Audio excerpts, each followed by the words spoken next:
canal. O que é existencialismo?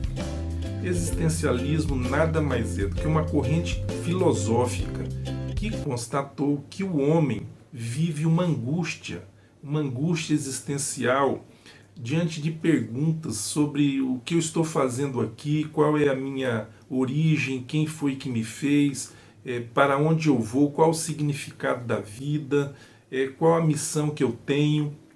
São essas perguntas que perturbam o ser humano que não tem alguém que o dirija. Em contrapartida, a fé, e nós estamos tratando aqui da fé judaico-cristã, ela supre essas respostas necessárias para que o homem seja feliz, mesmo aqui nessa terra cheia de dificuldades na qual vivemos. Este vídeo tem a pergunta dos demais vídeos que eu estou gravando: por que guardar o sábado? Já vimos nos outros vídeos que há 3 razões fundamentais para um judeu e para um cristão guardar o sábado. A primeira razão é que, como está lá no Gênesis capítulo 2, Deus santificou essas horas, 24 horas santificadas, ou seja, essas horas são dele. A segunda razão é que Deus cessou a sua criação para estar em comunhão com o homem. Em outras palavras, Deus descansou no 7º dia. E a terceira razão é que Deus abençoou esse dia.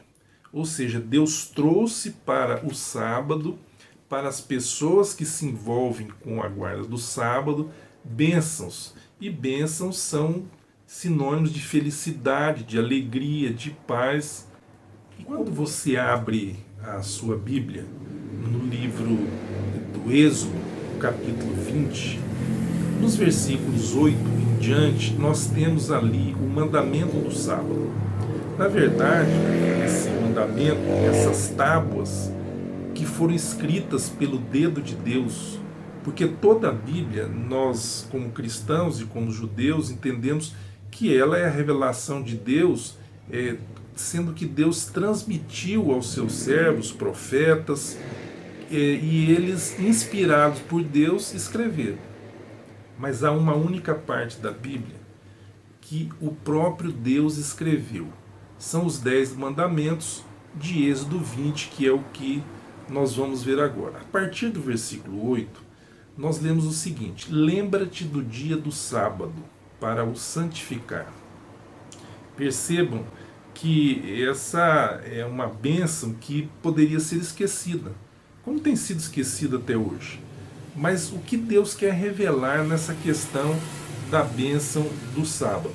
Então ele diz o seguinte: 6 dias trabalharás e farás toda a tua obra, mas o 7º dia é o sábado do Senhor teu Deus. Não farás nenhum trabalho, nem tu, nem o teu filho, nem a tua filha, nem o teu servo, nem a tua serva, nem o animal, nem o forasteiro das tuas portas para dentro.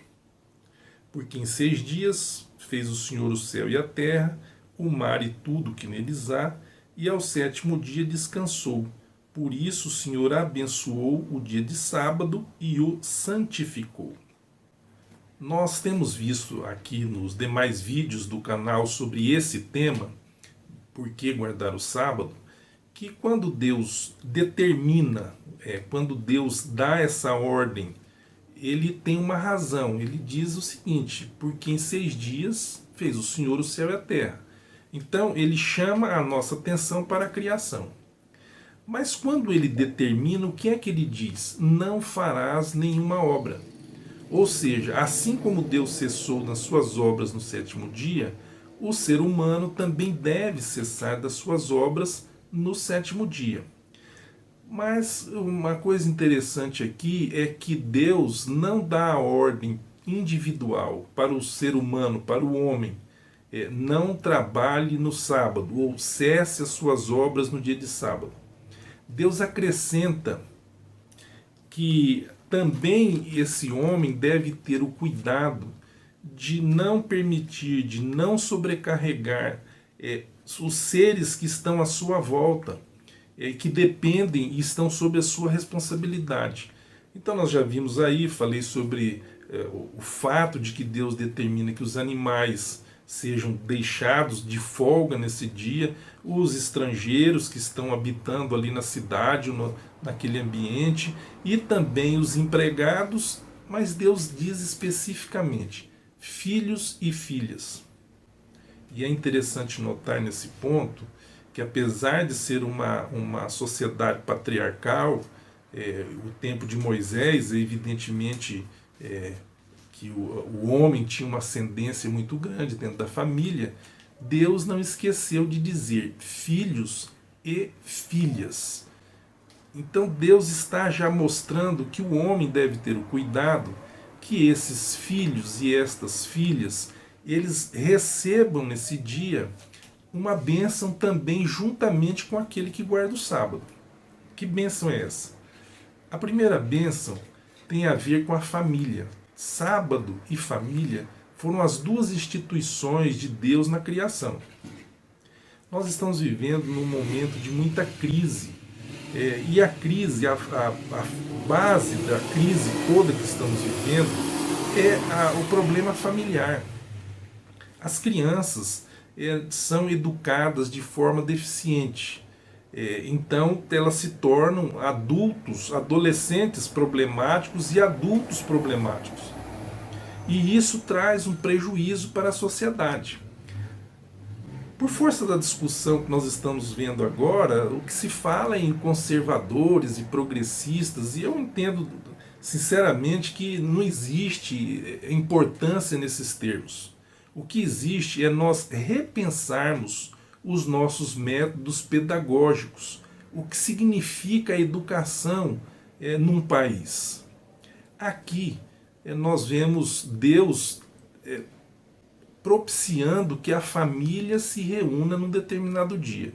Se ele não ordenasse que o homem não trabalhasse, nós veríamos o que muita gente faz hoje, trabalha 7 dias por semana, 30 dias por mês e, se for possível, 365 dias por ano. E nesse trabalho, e quanto mais se trabalha, mais se ganha, e quanto mais se ganha, mais se quer trabalhar, porque mais se quer ganhar, nessa situação toda, o homem se esquece que tem filhos e tem filhas. E esses filhos e essas filhas vão crescendo, na expressão popular, ao Deus dará, e depois há uma colheita não só para esse indivíduo pai, mas para essa família, mas também para a sociedade e para um país. Então, nesse ponto aqui, nós vamos pensar e vamos refletir sobre a importância do sábado na proposta pedagógica, educacional de Deus. Percebam que entre o povo judeu não havia escolas. Naquela época e durante muito tempo não houve escolas. A educação de uma criança ela recebia no lar. Portanto, os princípios de educação que havia e que deveria se projetar também para a escola de hoje é justamente a escola familiar. O que se aprende na escola familiar? Primeiro, se aprende os princípios básicos da existência. Se aprende as questões da origem. Se aprende também o temor reverencial aos pais e o temor a Deus. No meio da família judaica se aprendia também as questões práticas. Então a criança vai crescendo e se inserindo na sociedade e tendo suas atividades, não se tornando um peso e, pelo contrário, se tornando uma pessoa alegre e dinâmica. Onde nós encontramos os princípios da educação judaica e que devem ser os mesmos princípios de uma família cristã, de um povo cristão, de uma nação cristã. Onde vamos encontrar? E eu vou dizer, nos primeiros 5 livros da Bíblia. Todas as orientações de Deus, ali há leis sanitárias, ali há leis de caráter penal, de caráter civil, direito de família, direito previdenciário, tudo isso está contido ali nesses 5 primeiros livros que foram escritos por Moisés. Esses 5 primeiros livros, eles são denominados de a lei. o Pentateuco, mas, em suma, a Torá, a lei. Então, se você pretende conhecer o que Deus pensa de como deveria ser a organização de uma nação, de um povo, de uma família, é ali que nós vamos encontrar as orientações básicas para que possamos desenvolver nessa sociedade. Nós não vamos ver hoje aqui os costumes e os princípios judaicos, que são os mesmos costumes e princípios cristãos na vida e na educação. Mas nós devemos ter em mente que há uma determinação para o pai e a mãe daqueles tempos e ainda hoje também, e que se encontra num trecho que se denomina Shema, ouve, ouve Israel. E olha que interessante, eu vou fazer a leitura aqui. Ouve Israel, o Senhor nosso Deus é o único Senhor. Amarás, pois, o Senhor teu Deus de todo o teu coração, de toda a tua alma e de toda a tua força. Estas palavras que hoje te ordeno estarão no teu coração. Tu as inculcarás a teus filhos, e delas falarás assentado em tua casa, e andando pelo caminho, e ao deitar-te e ao levantar-te. Também a atarás como sinal na tua mão, e te serão por frontal entre os olhos, e as escreverás nos umbrais de tua casa e nas tuas portas. O judeu e, portanto, o cristão devem seguir na mesma linha de raciocínio quando se trata de educação de filhos. O judeu, ele deveria inculcar nos seus filhos os princípios, os costumes e as leis que compunham ali a Torá.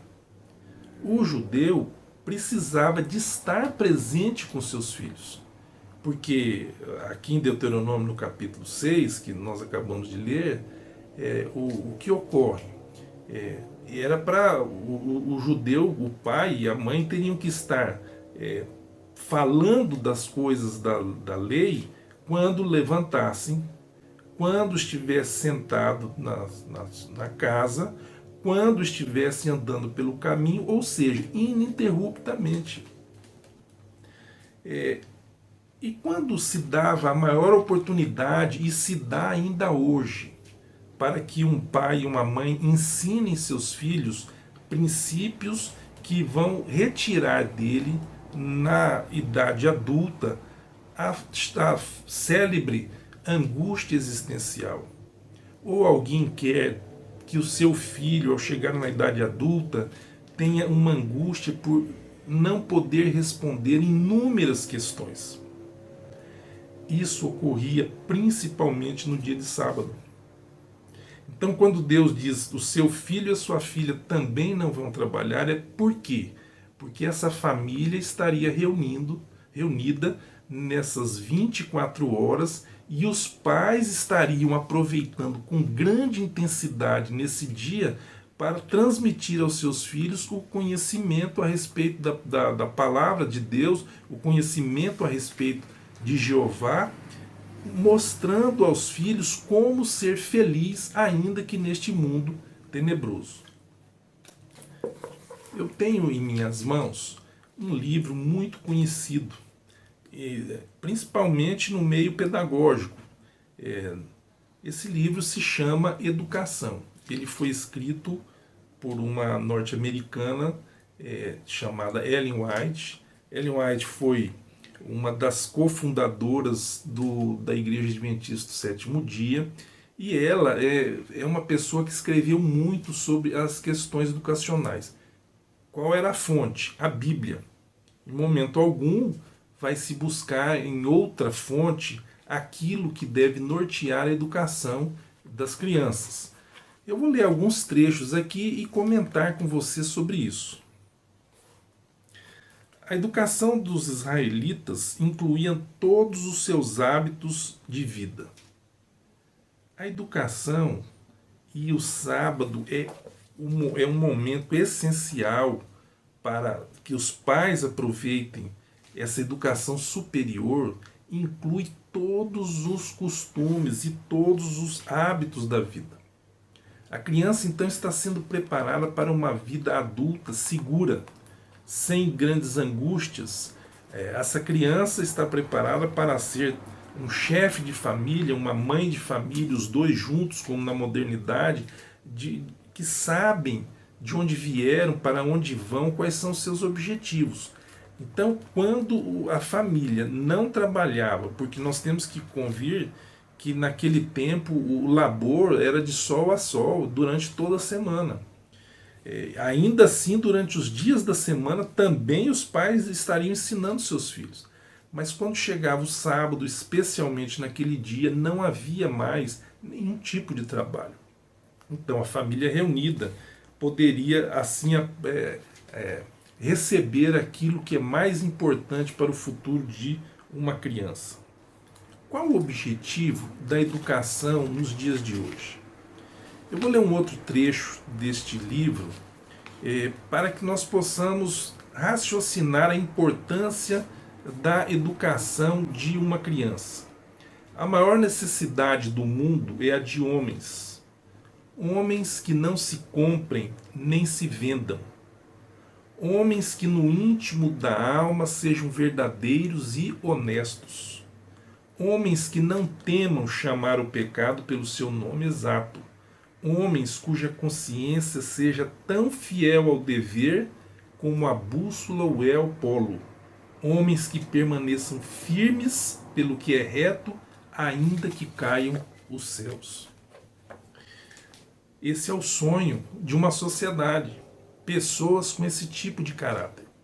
E quando é que se molda o caráter de alguém? É na sua primeira infância. Os pais devem estar atentos. Mas como estar atento à educação de uma criança se você não tem tempo? Se você trabalha o dia todo, se você está desgastado, como você vai educar uma criança? Com princípios.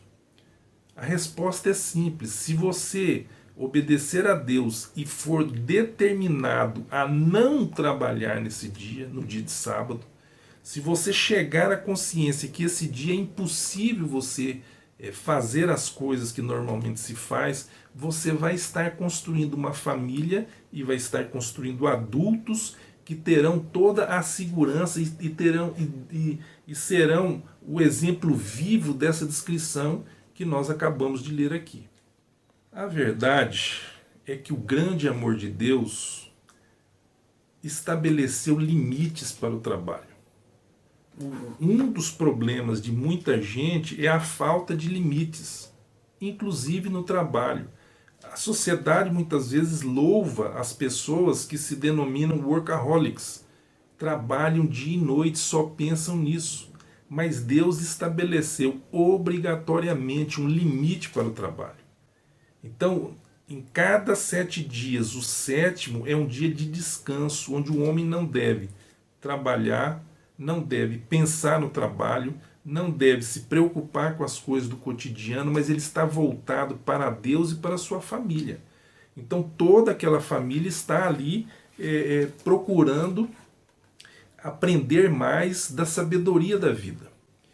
Eu vou ler um outro trecho aqui que é muito interessante, porque agora nós fazemos um link em todo o mandamento do sábado que diz a razão do sábado, que é a apresentação do Deus Criador, com esse assunto que nós estamos tratando aqui agora. Visto que o sábado é a memória do poder criador, é o dia em que de preferência todos os outros devemos familiarizar-nos com Deus mediante as suas obras, na mente infantil, o próprio pensamento do sábado deve estar ligado à beleza das coisas naturais. Alguns pensam que quem guarda o sábado passa o dia deitado numa cama, ou passa o dia ajoelhado fazendo oração ou rezando, ou passa o dia conversando com o pastor da igreja. E não é assim.